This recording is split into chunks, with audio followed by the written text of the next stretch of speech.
Hai teman-teman, kembali lagi bersama saya Zia Sania, mahasiswi semester 3 Prodi Bimbingan dan Konseling Islam di mata kuliah Psikologi Perkembangan yang diampu oleh Bapak Muhammad Hasan Abdillah, SPSI, MSI. Kali ini saya akan membahas materi tentang kecerdasan dan mental. Yuk langsung saja kita bahas. Yang pertama adalah pengertian kecerdasan. Bagi Gardner, kecerdasan adalah potensi biopsikologis untuk memproses informasi dari lingkungan guna memecahkan masalah dan menciptakan sesuatu yang bernilai budaya. Kemudian, pengertian lainnya adalah menurut Alfred Binet, baginya kecerdasan dalam psikologis meliputi kemampuan mental yang terdiri atas atensi dan memori.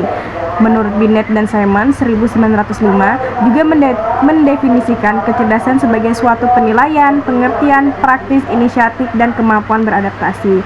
Yang kedua adalah macam-macam kecerdasan. Yang pertama adalah kecerdasan kinestik. Kecerdasan kinestik ini adalah kemampuan untuk mengontrol gerakan tubuh Anda dan menangani objek dengan terampil. Yang kedua adalah kecerdasan interpersonal. Maksudnya adalah kapasitas untuk mendeteksi dan merespon dengan tepat suasana hati, motivasi, dan keinginan orang lain. Yang ketiga adalah kecerdasan intrapersonal. Maksudnya adalah kapasitas untuk menjadi diri sendiri dan selaras dengan perasaan, nilai, kepercayaan, dan proses berpikir batin. Yang keempat adalah kecerdasan logis matematis. Maksudnya adalah di sini kemampuan untuk berpikir secara konseptual dan abstrak, dan kemampuan untuk membedakan pola logis atau numerik. Yang kelima adalah kecerdasan musikal, adalah kemampuan untuk menghasilkan dan menghargai ritme, nada, dan timbre. Yang keenam, kecerdasan naturalistik, yaitu kemampuan untuk mengenali dan mengkategorikan hewan, tumbuhan, dan benda lain di alam. Yang ketujuh adalah kecerdasan verbal linguistik. Maksudnya di sini adalah keterampilan verbal yang berkembang baik dan kepekaan terhadap bunyi, makna, dan ritme kata. Yang kedelapan adalah kecerdasan visual spasial, adalah kapasitas untuk berpikir dalam gambar-gambar dan untuk memvisualisasikan secara akurat dan abstrak. Yang ketiga ada macam-macam teori psikologis dalam kecerdasan. Yang pertama, menurut Charles Perman tahun 1904, ia mengatakan bahwa kecerdasan umum yang dikenal sebagai faktor G mengacu pada adanya kapasitas mental yang luas yang mempengaruhi kinerja pada ukuran kemampuan kognitif. Menurut Sperman, faktor G bertanggung jawab atas kinerja keseluruhan pada tes kemampuan mental. Dan yang kedua, menurut Louis J. Thurston, pada buku psikologis yang ditulisnya pada tahun 1938 mengatakan bahwa kecerdasan tidak bisa digeneralisasi. Menurutnya, kecerdasan terdiri dari berbagai macam kemampuan mental.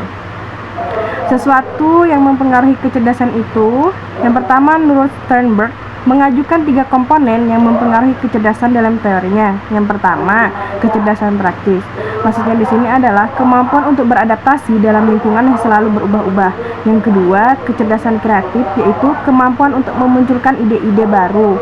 Yang ketiga adalah kecerdasan analitik, yaitu kemampuan untuk mengevaluasi informasi dan memecahkan masalah.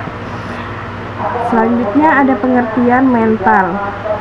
Pengertian mental adalah kondisi di mana individu memiliki kesejahteraan yang tampak dari dirinya, yang mampu menyadari potensi sendiri, memiliki kemampuan untuk mengatasi tekanan hidup normal pada berbagai situasi dalam kehidupan, mampu bekerja secara produktif dan menghasilkan, serta mampu memberikan kontribusi kepada komunitasnya.